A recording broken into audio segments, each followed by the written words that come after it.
Hi everyone, my name's Paddy and I'm from Wirral.co.uk, Wirral's website for young people.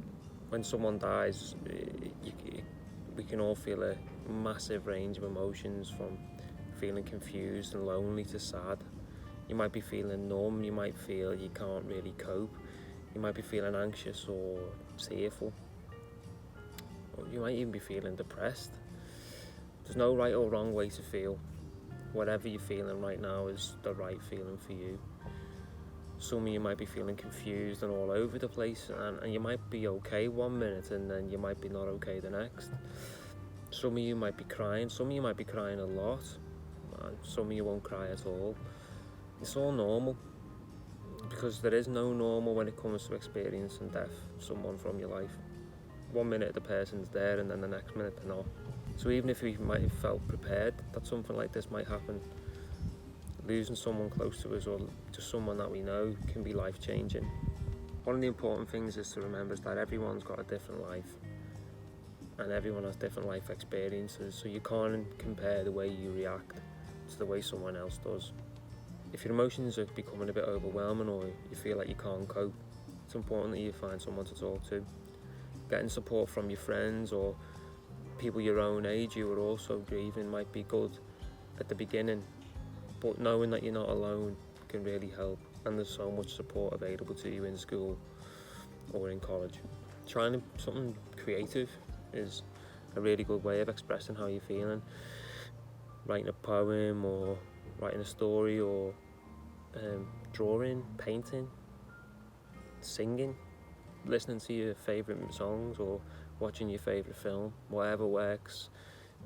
Might not take your mind off what's going on, but it also just kind of helps just to bring some kind of normal sense of reality to life at this moment, which is really difficult. Your feelings probably will change throughout time. Things might feel like it's getting a bit easier, and then anniversaries come back around or someone's birthday comes back around, and that can kind of bring up memories that you thought might have been gone. When someone dies as well, it can feel like no one knows what to say. This might be because you're worried about what if you say something, it'll upset people, or it could just make them start feeling sad. You don't know what to say, so sometimes you don't say much. Lots of people act differently around someone when they know someone close to them has died, and this can make you feel quite alone. Not knowing what to say can feel quite an intimidating thing, but leaving someone who's struggling can also make them feel even worse, more lonely, more disregarded, more confused, more ignored, and probably more unlikely to be able to express their feelings. They might even be frightened that people don't want to be their friends anymore, when really we should want the person to feel the opposite. If you know someone who's grieving, try and be normal. But remember, the person is going through a really difficult time. It might take weeks or months to start feeling normal or back to your old self. Grief's not something that just goes away in 5 minutes. It's something that we've got to learn to live with, and it's a fact of life for everyone. It might be scary, but it will happen with time. Soon after someone's died, it's normal to feel panicky, angry, stressed, sad, anxious, alone, frustrated, tired even, really tired. Sometimes you feel exhausted. You probably feel overwhelmed and scared, even confused. And it could last days, and for some people it might last months. And it might come and it might go. Everyone's different. If you're feeling a bit overwhelmed or you're just struggling to cope, it's important that you find someone to talk to, that you can, for some support. It doesn't have to be immediately, and actually sometimes speaking to people straight after someone's died can also kind of be the last thing you want to do.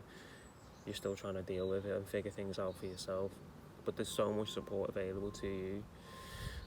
It might be a family friend or a member of your family or one of your friends, even chatting to your pets. If you've got dogs or cats or fish or whatever you've got, lizards, snakes, spiders even. If you've got a pet, they listen and they don't pass on any of their own thoughts or feelings really, and we can be really helpful when you're struggling. If things are still feeling too much and you need someone outside of home to speak to, then teachers and staff in school will be able to do that. And also in your school or college, you've got a health services and schools youth worker who's based in your college, and you're able to access them for support around any of these issues. And if you're just looking for someone to chat to and clear your head, and they're available to you every week. There's more information on the health services and schools on the Zillow website. Most important thing though is to share how you're feeling. Don't struggle on your own. You might want to find some support from a group or from some counselling, and that is available. And again, visit zillowwirral.co.uk for more information on what's available to you in your area. Going back to school after someone's died can feel really difficult, especially if that person was close to you, or a student, or young, or someone you knew. Sometimes you might even be affected by people that you didn't know. If you follow them on Facebook or Instagram or TikTok, anywhere where sometimes you feel really close to those people, and you might actually not be in school with them or in their direct friend circle, but still feel the impact of that person's death. So it can take a bit of time to kind of return and feel normal again, especially in school and especially in lessons. It can feel like concentrating on something like maths, for example, might be the furthest thing from your mind. No matter how long ago the person died, going back to your normal life might be tricky, and it might take some time, and you might need a bit of help in returning and making that more manageable. Above all else, it's about being kind to yourself. It can take a long time to feel okay after someone's died. It can take a lot of mental energy and a lot of physical energy. It affects every part of your life. Listen to how you're feeling. Listen to your body, listen to your mind.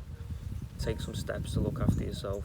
For more information on how to look after yourself following someone's death, please visit zillowwirral.co.uk. Look in the hub, and there's a section in there on bereavement. There you'll be able to find lots of information on strategies and ways you can look after your own mental health. There's video content and resources there, and also all of the links to all of the amazing services and teams who are available to support you in Wirral. And look after yourself.